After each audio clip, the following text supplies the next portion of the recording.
Boa noite. Boa noite.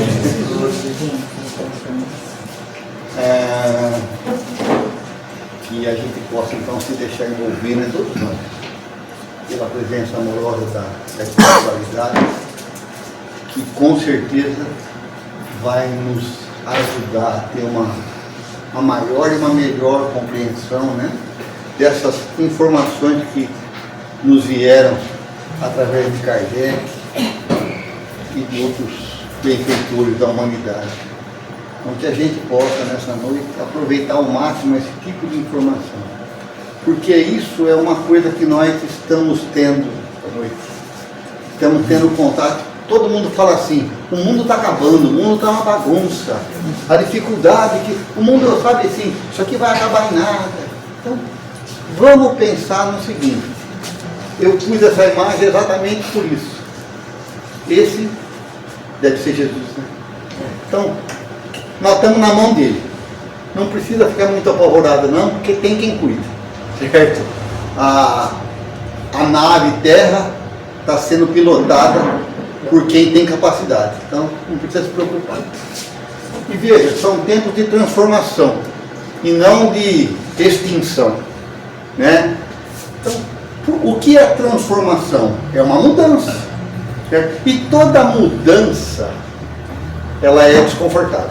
Toda mudança ela traz um certo incômodo para a gente, né? A gente está acostumado a ficar no mesmo lugarzinho. Às vezes está doendo um pouco, mas se eu mexer vai doer mais. Então eu prefiro ficar daquele jeito. Está doendo, mas está doendo pouco, né? Então, que a gente tem essa ideia de que transformação de fato gera ebulição, gera movimento, mas é para melhor. Então a gente vai começar, né, usando o livro A Gênese de Kardec, né? E é bacana porque lá no título, embaixo do título, A Gênese, Kardec pôs essa passagem que é do profeta Ezequiel, que viveu 600 anos antes de Cristo. Ezequiel fala assim, ó, por mim mesmo juro, diz o Senhor Deus, que não quero a morte do ímpio. Ímpio é o pecador, é o infiel, né? Senão que ele se converta, que deixe o mau caminho e que viva. Então veja, desde 600 anos antes de Cristo já se entendia que Deus não quer a nossa extinção, não quer a nossa morte. Ele quer que a gente viva melhor, que a gente viva bem, né? E para isso ele vai criar quantas dificuldades forem necessárias para que a gente aprenda, tá bom? Então, nesse livro A Gênese, que é de 1868, né? Amanhã, o Livro dos Espíritos foi editado em 1857, 18 de abril, né? De 1857. E 11 anos depois, um pouquinho menos, saiu o último livro da codificação, que é a Gênese, né? E Kardec começa no último capítulo da Gênese, último capítulo, capítulo 18. Olha o nome do capítulo, são chegados os tempos. Ou seja, que tempos? Os tempos de transformação, né? Então ele diz assim, ó, são chegados os tempos, dizem-nos de todas as partes, marcados por Deus, em que grandes acontecimentos se vão dar para a regeneração da humanidade. E o que tem que ser regenerado? Aquilo que se degenerou, né? Se alguém está muito bem, não precisa regenerar. Agora, se alguém está cometendo equívoco, se alguém está errando, se uma árvore quebra, você vai pondo água e ela regenera. Porque ela estava quebrada, ela estava imperfeita, e ela está se aperfeiçoando, está regenerando novamente. Então, os tempos de agora são esses tempos de regeneração. Por isso que a doutrina espírita fala que a Terra vai passar de mundo de expiação e provas para mundo de regeneração, onde ainda existe o mal, onde ainda vão existir dificuldades, mas já o bem começa a querer dar as caras. Vamos supor, hoje o mal prevalece sobre o bem, mas nesse mundo regenerado o bem e o mal já estão se igualando. E aí, sempre que o bem se impõe, o mal se esconde. O mal, ele tem vergonha de ser como ele é. Então, em que sentido, Kardec fala assim, em que sentido se devem entender essas palavras proféticas? Ou seja, vai chegar a regeneração. É para que a gente entenda que todos nós estamos num processo evolutivo. E processos evolutivos têm, às vezes, uma velocidade maior, de repente dá uma paradinha, a gente estaciona, se equivoca, mas sempre a gente está numa ascendente, está evoluindo. Tá? Ele continua. Nosso globo, nossa Terra, nosso planeta, como tudo que existe está submetido à lei do progresso. Tudo evolui, como eu estava dizendo. Ele progride fisicamente pela transformação dos elementos que o compõem. Por exemplo, se nós não tivéssemos evoluído, ainda morávamos em cavernas.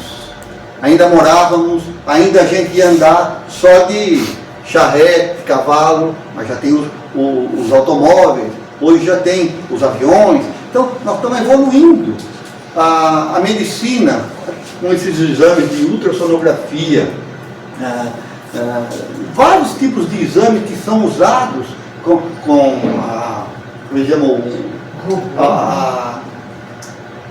fugiu agora o termo, a energia atômica, Então, a energia atômica, que no início foi usada para destruir, hoje o mesmo princípio é usado para fazer exames assim, os mais avançados. E assim vai ser. Então, nós estamos no progresso. Fisicamente é notório isso. Mas, moralmente, ainda a gente dá umas... Então, o globo progride fisicamente, pela transformação. E moralmente, aí é pela depuração dos habitantes desse planeta. Nós, os espíritos que aqui habitamos. Tanto encarnados quanto desencarnados. Então, é interessante a gente perceber isso.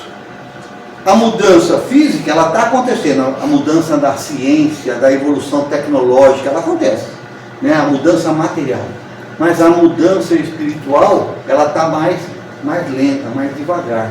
Então veja que eu fui buscar esses dados é de um instituto da Universidade do Sul do Brasil, a Unicinos, Universidade do Vale dos Sinos, lá perto de Porto Alegre, naquela região.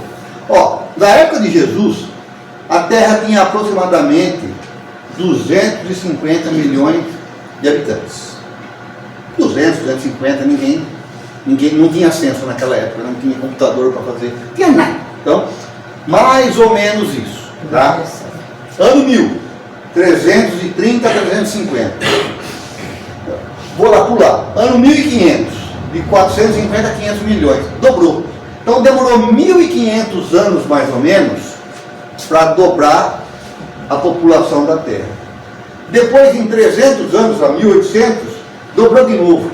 Então, 1500 anos para dobrar. Depois, 5 vezes mais rápido a velocidade. Em 300 anos, dobrou de novo. 1900, 1 milhão e 600, 1 milhão e 600, 1945. Por que essa data? Final da Segunda Grande Guerra. Onde houve um expurgo, uma desencarnação em massa grande. Morreram muitas pessoas. Então, nessa época, aproximadamente 2 milhões de habitantes.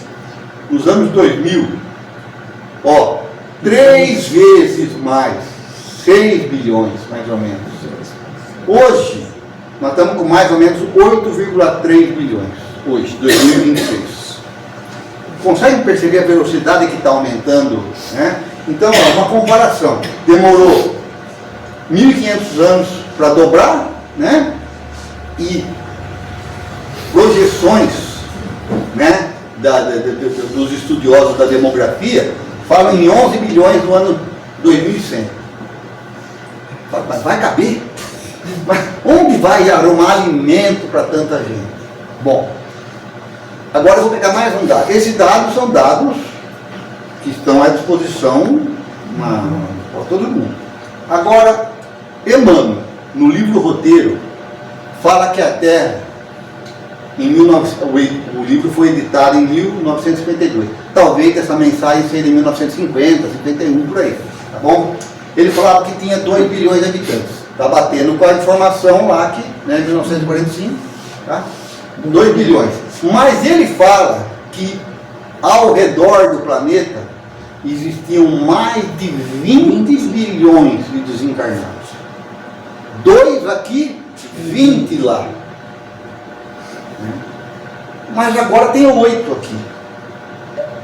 É lógico, deve ter gente partindo para outros mundos melhores, deve ter gente chegando de mundos melhores para melhorar isso aqui, chegando em mundos piores para aprender aqui, deve ter.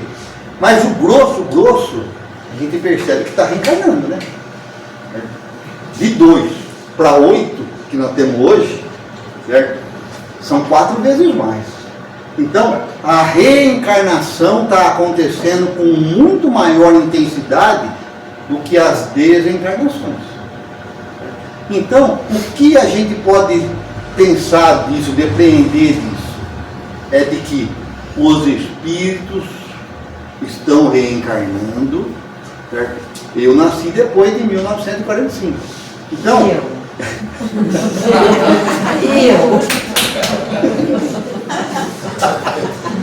Bom, você é dos melhores, você estava aqui na época, né? O que vem depois, que é a maioria aqui, é o bagaço. Ou vai ou racha, mais ou menos assim. Então, nós estamos reencarnando meio que vai que você precisa melhorar. Não dá para ficar à toa aqui achando que tudo vai dar certo, né? Só sombra e água preta. Nós estamos reencarnando, porque aqui a gente passa por provas e a gente passa por expiações, né? Então aqui a gente, nas provas, a gente faz o teste da nossa evolução e aproveita para expiar, para reparar os males cometidos, sofrer as consequências dos males. Então, está acontecendo uma reencarnação bem mais rápida do que as desencarnações, tá bom? Então, a gente percebe, aí lembra daquela frase de Jesus: vim lançar o fogo à terra e tenho pressa de que ele se acenda. Ó, Jesus disse, vim lançar o fogo à terra. O que faz o fogo, senão purificar, né? Antigamente, hoje não, mas antigamente se queimava a roça para poder plantar de novo. Se você for pegar um metal ouro, por exemplo, o que você faz? Você põe no fogo, separa o ouro puro da ganga, né? Do que não presta.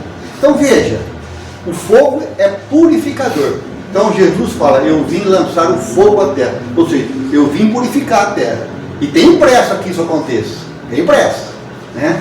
Então, voltando a Gênesis, né? Nesse mesmo capítulo, ao último capítulo, ele fala assim: Deus vela incessantemente pela execução de suas leis. Por que eu grifei aqui? Porque às vezes a gente acha que Deus criou o mundo, fez as leis e virou a sorte. Se vira agora, sabe? Como se ele fosse um computador. Fez aqui, vai para cá. Fez para cá, vai para lá. Assim não. Deus vela incessantemente, ele não para. Deus, além de ser justo, é misericordioso. Então, pode ter certeza que a tua vida pode estar difícil, mas tem muito mais misericórdia na tua vida do que justiça, certo? Você era para estar sofrendo 3 vezes mais. Eu sou bonzinho, certo? Né? Mas Deus, na sua misericórdia, fala assim, ó, vai lá e paga só um pouquinho, o resto nós abatemos, certo? Ele abate. Você tem 5 vias, falta 5 guias no boleto. Ele fala assim, ó, paga uma, as outras 4 está liquidado. Pagar uma no dia, em dia está bom demais. É isso. A misericórdia vai além da justiça, mas a gente sabe que existe justiça. Então nada fica impune à justiça divina, né? Então Deus dava incessantemente, né, pela execução de suas leis. E os espíritos que povoam o espaço são seus ministros. Ou seja, tem espíritos superiores a nós, inferiores a Deus, inferiores até a Jesus, por exemplo, que estão trabalhando, que estão de olho. Ó, Raquel, Depois de tanto tempo ainda fazendo isso, eles estão lá, eles estão de olho. Toma jeito. Toma jeito, né? Então, ó, são seus ministros encarregados de atender aos pormenores, aos detalhes, né? Dentro de atribuições que correspondem ao grau de adiantamento que cada um alcançou. Ou seja, tem espíritos elevados que olham por um país, por exemplo. Tem espíritos menos elevados que olham por uma cidade. Outros, né, olham por uma família. E tem aqueles que são os nossos protetores. Aqueles que estão, é eu e ele só. É a Raquel e o anjo da guarda dela, o protetor dela, dá o nome que ele quiser. Né? Então, tem espíritos superiores trabalhando a todo instante para que as coisas aconteçam. Então, ó, já não é somente de desenvolver a inteligência ou de que os homens necessitam. Inteligência a gente avançou bastante, como havia sido dito. Mas de elevar o sentimento. Né? E para isso faz-se preciso destruir tudo o que excite ou superexcite, né? O orgulho e o egoísmo em nós. Então aí eu fiquei pensando, né? E o que a gente pode, assim, como a gente pode ter um exemplo bom disso? E aí eu achei uma mensagem do Emmanuel que chama-se assim, não é nem é um contozinho, chama-se As Três Escolhas, né? E eu vou falar para vocês mais ou menos. Mas quem duvida de que a inteligência foi lá em cima e o sentimento ainda está aqui, eu pus essa frase de Paulo, está na Epístola dos Romanos, certo? Porque não faço o bem que quero, mas o mal que não quero, esse faço. O que ele quer dizer com isso? Eu sei o que é certo e o que é errado. Eu já não quero mais fazer o que é errado, mas isso eu ainda faço. Agora, tem coisa boa que eu sei que eu tenho que fazer, mas tem hora que dá preguiça, tem hora que não dá vontade, tem hora que eu estou irritado com a pessoa, então não ajudo de propósito. Então veja, eu não faço o bem, certo? Que eu sei que eu devo fazer, mas o mal que eu sei que eu não devo fazer, esse eu ainda faço. Então, para vocês verem como a inteligência já entendeu o que tem que ser feito, mas o sentimento ainda está aqui embaixo. Nós não elevamos ainda o sentimento ao nível da nossa inteligência. Mas vamos lá, então, se tem que combater orgulho e egoísmo, né? Nós fomos dotados de uma coisa muito bonita, que chama-se livre-arbítrio. Livre possibilidade de escolha. Você escolhe fazer o que você quiser e, como dizia a Luísa semana passada aqui, sofre as consequências do que faz ou do que deixa de fazer, né? Então, é uma historinha. O irmão fala assim, ó, um discípulo se apresentou ao orientador cristão, né? E perguntou, né?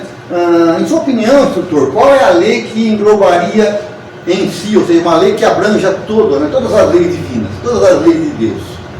Ele pensou um pouquinho e falou assim, a lei do bem. Lei do bem, né? Aí o aluno falou assim, entretanto, acrescentou o aprendiz, quem diz lei refere-se a clima de ação que todos devemos observar. Ou seja, lei não é uma escolha, obedeça ou não. Lei é lei. Se você não obedece, você está infringindo a lei, né? Então, lei pode dar livre-arbítrio? Ele falou isso mesmo, né? Então, nesse caso, onde ficaria o livre-arbítrio? Se tem uma lei, eu não tenho poder de escolha, porque eu não posso ir para lá porque existe uma lei que fala que eu não posso passar, né? O mestre lá meditou e falou, o livre-arbítrio é concedido a todas as criaturas conscientes. Então, todos nós possuímos, todos nós, tá? Porquanto a cada espírito será dado o que lhe cabe receber conforme as próprias obras. Palavras de Jesus. Será dada a cada um segundo as suas obras, né? Então, você tem o direito, o livre-arbítrio, você faz o que você quiser, mas você sofre as consequências do que você faz, né? O Criador, Deus, porém, não é autor de violência, ou seja, Deus não impõe. Por isso, até mesmo ante a lei do bem, a pessoa humana, nós, dispõe de 3 opções diferentes. Então nós temos sempre 3 opções: seguir a lei, né? Parar, não estou afim, vou ficar aqui, quietinho, não vou fazer nada. Parar na senda evolutiva de modo a não segui-la. Então, eu não quero seguir, quero viver minha vida, não vou dar bola para mais nada. Ou ainda uma terceira opção: não seguir, vou contra. Eu agora vou fazer o que eu quero, independente de pensar nas consequências, né? Então, parar na senda evolutiva seria a segunda, e de modo a não segui-la, ou afastarmos dela pelos despenhadeiros do mal, ou seja, faço o que me der na telha, não me preocupo com as consequências, certo? São 3 opções. Aí o aluno perguntou de novo: por favor, a que resultados nos levam essas 3 escolhas, né? Seguir, parar e não seguir, né? Aí o mestre falou: os que observam a lei do bem se encaminham para esferas superiores, ou seja, se elevam. Esferas superiores, você pode pensar em níveis mais elevados de consciência no próprio planeta Terra, certo? Antigamente tinha uma revista que chamava Sétimo Céu, certo? Por que Sétimo Céu? Porque dizem que tem 7 céus, 7 níveis diferentes, né? As escolas espiritualistas falam isso, né? 7 esferas. Bom, então você vai se elevar, ou você pode ir para outro mundo, um mundo superior, né? Sabendo que a Terra, dos 9 ou 8 planetas que estão no sistema solar, a Terra é o mais involuído ou menos evoluído, tá? Nós somos os últimos da escola. Ainda bem, né? Se tivesse 2 igual, a gente está invadindo, né? Certo? Então, que seja só um. Então, os que seguem a lei sobem, né? Os que preferem descansar em caminho, ou seja, a maioria de nós. Hoje eu não estou afim. A receita espírita de sexta-feira é chata, né? Podia ser de segunda, né? Certo? A turma faz isso aí, certo? Tem que participar disso, não estou com vontade. Então a gente dá uma amolecida, né? Então, os que preferem descansar em caminho, por vezes se demoram muito tempo na inércia. Vai se acostumando, né? Retomando a marcha com muitas dificuldades para a readaptação às tarefas da jornada. Ou seja, aquele que amolentou, que não quer saber muito de trabalhar, de se melhorar, ele vai ficar sofrendo, vai ficar passando por dificuldades. E por último, né? E os que se distanciam voluntariamente, ou seja, aqueles que querem ir para os resvaladouros do mal, do desequilíbrio, né? Muitas vezes gastam séculos presos nos princípios de causa e efeito. Ação e consequência, ação e reação. Cada um dá o nome que quiser. Ou seja, você faz o bem, você se eleva. Você fica parado, você fica sofrendo, fica patinando, né? E cada vez é mais difícil. Quem foi reprovado na escola, seja numa disciplina, seja no ano, certo? Fazer de novo todas as disciplinas é chato pra caramba, né? Então, ficar repetindo não é agradável. E quem quer fazer o mal, quem quer se desvincular das leis divinas, vai sofrer por muito tempo, vai sofrer. Aí, gastam séculos presos nos princípios de causa e efeito, ou seja, vão sofrendo as consequências do mal feito, né? Até que decidam subir, até que decidam se renovar. Então, ninguém está perdido, ninguém foi condenado, por isso que não vai haver o fim do mundo. O que vai haver é uma transformação, certo? Então, aí ele pergunta para o rapaz se ele compreendeu, o rapaz fica pensativo, né? Porque todo mundo fica pensativo, ele devia pensar bastante. Quais estão sendo as nossas escolhas. Mas voltando aí para Gênesis, né? O Kardec fala assim, mas uma mudança tão radical como essa, né? Como a que vai acontecer, como a que se prepara, não pode chegar ao final, né, a termo sem comoção, sem dificuldade, sem lutas. E está havendo muita luta. A gente está vendo isso na sociedade. as pessoas se revoltando, brigando, ou seja, as pessoas estão nos limites. Quem não quer que esse mundo evolua, vai lutar contra, para que não evolua. Quem quer evoluir, certo? Vai ter que lutar contra essas pessoas. Não dá para ficar só de braço cruzado. É preciso também se defender do mal. Então, vai haver esse conflito. É natural que haja, né? Ó, lutas entre ideias. Então, não é para ter uma agressão física. É entre ideias. E a gente percebe isso nos trabalhos mediúnicos. Nós temos uns espíritos que falam que eles querem derrubar essa casa. Mas o que você tem contra a gente? Nada. Nós temos contra o Cristo. Nós temos contra Jesus. Nós temos contra todo mundo que quer ir para o lado certo.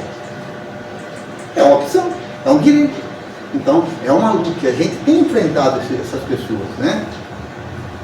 Desse conflito necessariamente nascerão perturbações temporárias, até que o terreno seja aberto e o equilíbrio seja restabelecido. Sabe como que isso vai acontecer? Não está vindo um monte de espíritos desencarnando menos? Mas os que estão... Por que está desencarnando menos? Porque todo mundo tem chance. Deus dá chance para todos nós. Então, tenta de novo, tenta de novo. Mas está vindo também quem precisa tentar, né? Mas estão vindo alguns que são melhores, bem acima da média. São espíritos superiores já. Superiores não é que são perfeitos, não é um monte de Jesus Cristo, não. Mas espíritos que já estão vivendo numa outra fase da evolução. Então, quando esses espíritos reencarnam, a coisa se modifica rapidamente, tá bom? Então, ó, a Terra, no dizer dos espíritos, não terá de transformar-se por meio de um cataclismo, né? Terremotos, como o fim dos tempos, né? O apocalipse, né? Um terremoto, um cataclismo que aniquile de uma vez, né? Uma geração. A atual geração vai desaparecendo, né? Gradualmente desaparecerá, e a nova geração que vai lhe suceder, né? Devagarzinho, sem que haja mudança alguma na ordem natural da coisa. As coisas vão acontecendo naturalmente. Eu vou dar um exemplo para vocês. Tem dois times, vou ter um campeonato de futebol. Um time é o Silvio, o Marcelo, o Fernando e o Jô, tudo barrigudo, gordo, né? Não joga nada, né? Acabou com o time. Aí outro time de São Carlos, outro de Ribeirão Bonito, vai ter. Aí a gente chama o Cristiano Ronaldo e o Messi para jogar no nosso time. Muda tudo no mundo, acabou o campeonato, né? Os dois do mesmo time, acabou. Nós vamos ganhar tudo, certo? Então é isso, vem dois, pode jogar todo o estado de São Paulo inteiro. Esses dois vão fazer a diferença. Então, assim é que vai acontecer com os espíritos, né? Esses espíritos que são melhores, Jesus veio, sozinho, só Jesus. Olha o que ele fez. Olha o que ele fez. Tinha 250 bilhões de habitantes, veio um especial, diferente. O que ele falou, sem escrever nada, nós estamos até hoje tentando entender. 2000 anos depois. Imagina se vier, não precisa ser um como Jesus, mas se vierem alguns que estão bem próximos dele. Gente, isso aqui dá um salto de qualidade, né, enorme, tá bom? Então vamos lá.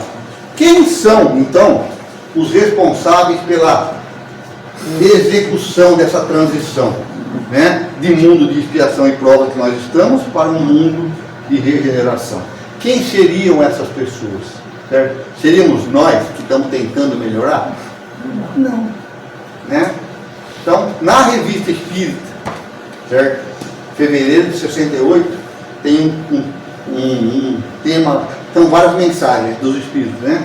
E tem uma, né, chama Os Messias do Espiritismo. Né? Então tem uma mensagem que fala assim, desse tal de Balúzio, acho que é assim que se escreve, né, que se fala. Ó, quando uma transformação da humanidade deve se operar, Deus envia em missão um espírito capaz, por seus pensamentos e por uma inteligência superior, de dominar os seus contemporâneos e de imprimir às gerações futuras, não é só aquela geração que está ali, as gerações futuras, as ideias necessárias para uma revolução moral civilizadora. Jesus fez isso, fica claro, né? Mas aí, nessa mesma revista tem os espíritos marcados, é o tema. Uma outra comunicação que fala assim, ó, que os espíritos puros, né, que conhecem o pensamento de Deus, como Jesus, por exemplo, ele tem seus assessores aí, né?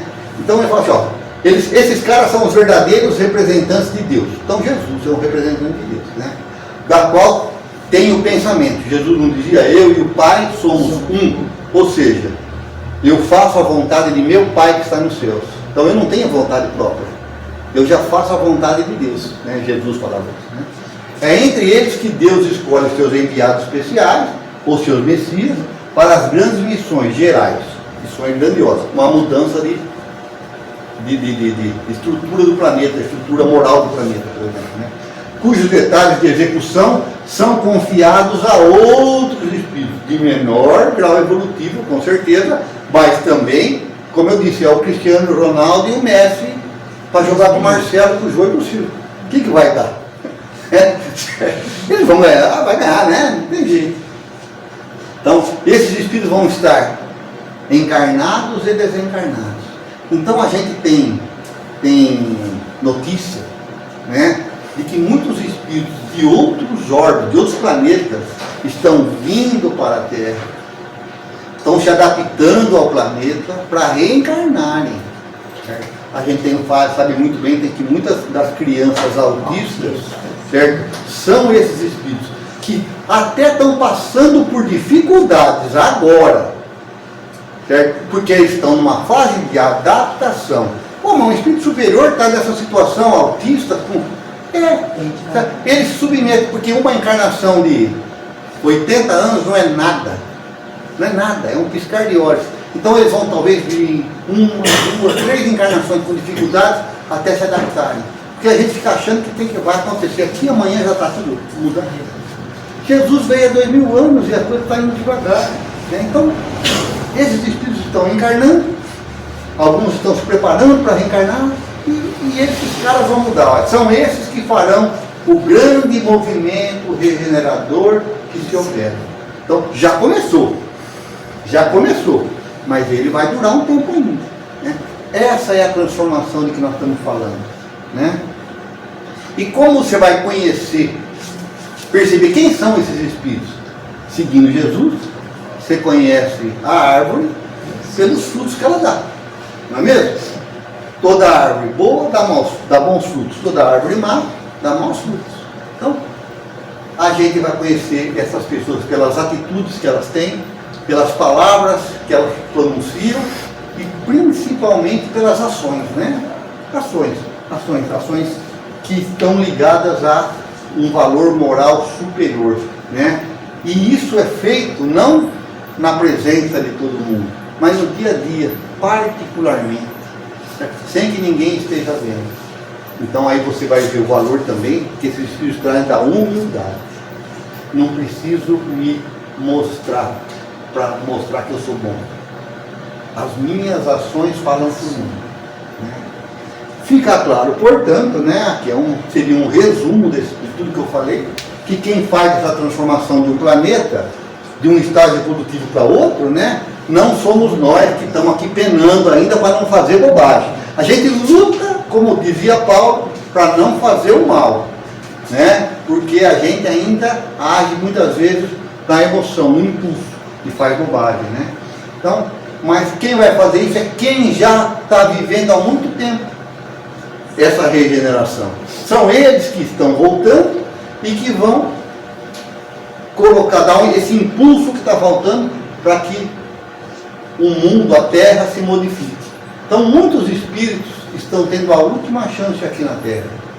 Ou melhor, ou vai para outros mundos, né? Mundos inferiores, onde eles serão muito úteis, porque eles vão levar o quê? O intelecto, a inteligência, o conhecimento. Imagina quem está mexendo com o celular, acostumado com o celular, chegar num mundo que não tem nada disso.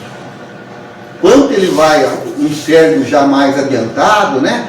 Nós precisamos desenvolver isso aqui. São eles que vão dar um impulso a um mundo inferior ao nosso hoje, né?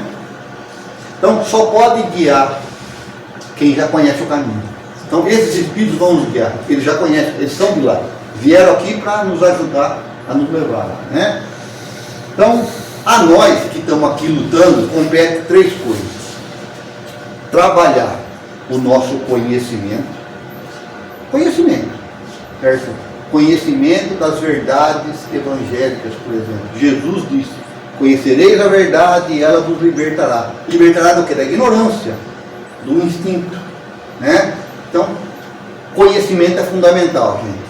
Conhecimento é fundamental. Então nós temos que nos dedicar ao estudo, certo? A entender a mensagem do Evangelho.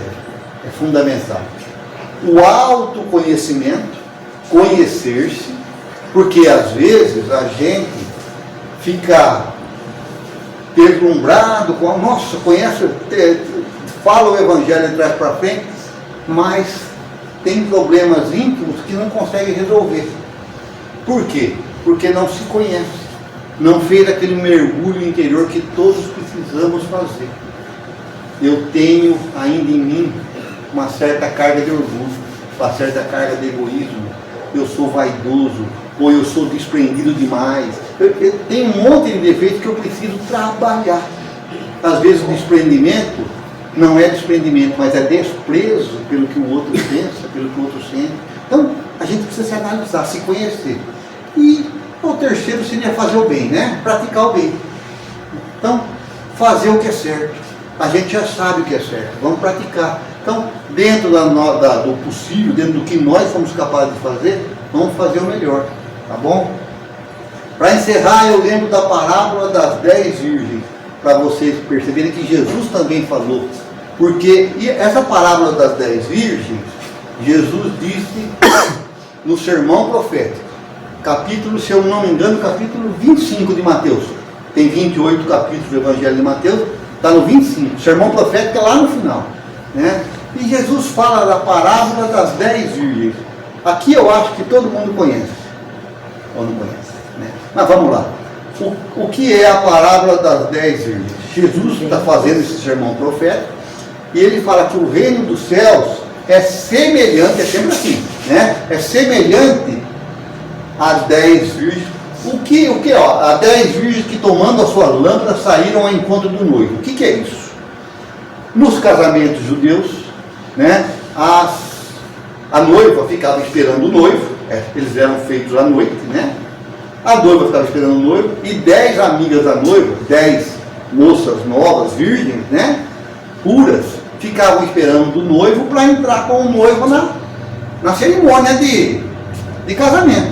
E ela, por que elas estavam com as lâmpadas? Que é uma lamparina, uma coisa de querosene lá, de querosene não, é óleo de oliva, né, que tinha, né? Que queimava para ficar acesa, para ter luz. Então essas 10 virgens, ele fala assim, ó, Jesus fala, 5 eram nécias e 5 prudentes. O que é ser nécio? Nécio é ser ignorante, não ter conhecimento. Ou seja, elas eram virgens, eram puras, mas elas não tinham conhecimento. Aquelas pessoas que fazem, é pecado fazer isso? Então não faço. Eu não vou fazer. Então elas não fazem o bem, mas também não fazem o mal, elas são mornas, né? Não tem aquela. Então não faz o mal para ninguém, mas se precisar de alguma coisa para fazer, também não faço, né? São pessoas mornas. Essas são as nécias. E as prudentes? As prudentes, o que elas fizeram? Elas levaram, além das lamparinas, das lâmpadas, levaram óleo de azeite de oliva para poder, se durasse mais a cerimônia, ficar aceso. Plano né? B. O plano B. O plano B. Era o plano B. O plano B é o jogo, pai. Então, ó, levaram lá. Só que o noivo, quem é o noivo? O noivo é o novo mundo, é Jesus. Jesus que vem trazer a mensagem em nós. Jesus, a humanidade é a noiva. Jesus é o noivo. Então, quando a gente se encontrar, ou seja, o nosso pensamento e o nosso sentimento se encontrar com o de Jesus, vai haver o casamento entre a humanidade e Jesus. Ou seja, a gente vai viver melhor. Então, como o noivo estava demorando, elas pegaram no sono. De repente tocou o alarme, o noivo está chegando. Só que aí aquelas que não levaram o azeite de reserva, né, o óleo de oliva de reserva, o que ela... Pô, me empresta um pouco do seu. As prudentes falaram assim, não. Certo? E se acabar o meu, como é que eu faço? Vai, compra mais azeite enquanto ele não chegou ainda, ele vai estar chegando. Né? Elas foram comprar. Certo? Só que quando elas chegaram, o noivo já tinha chegado, e o noivo entrou só com as 5 prudentes. Né? Então a gente pode imaginar que elas não dividiram o azeite, a gente pode pensar que o azeite é a evolução que cada um trabalha em si mesmo. Por quê? Porque a minha evolução eu não posso doar para ninguém. A minha evolução é só minha. Cada um vai evoluir por conta própria. Então o azeite seria o meu processo evolutivo. Né? A gente precisa tirar o espírito da letra.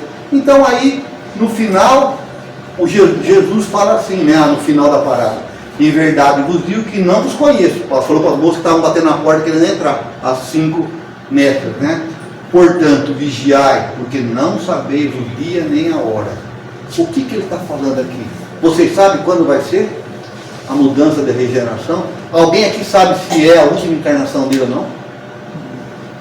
Será que não está na hora de fazer, opa, vou melhorar já? Não vou ficar enrolando não, porque pode ser a minha última reencarnação aqui. Se eu não mudar em alguns aspectos, talvez eu tenha que reencarnar num planeta inferior. Uma situação mais difícil. Né? Então veja, nós não sabemos quando isso vai acontecer. Então, se avia, se mexe, se coça, não fica achando que está...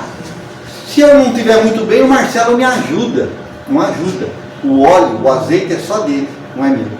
Né? As virtudes são dele, os méritos são dele. Ele não pode transferir méritos para mim. Não tem como. Uma mãe não transfere para o filho o mérito que ela possui. Ela pode estar tentando ajudar. Ela pode ir acompanhar o filho lá no planeta inferior. Ela pode. Certo? Mas ela não consegue levar o filho na subida, no superior.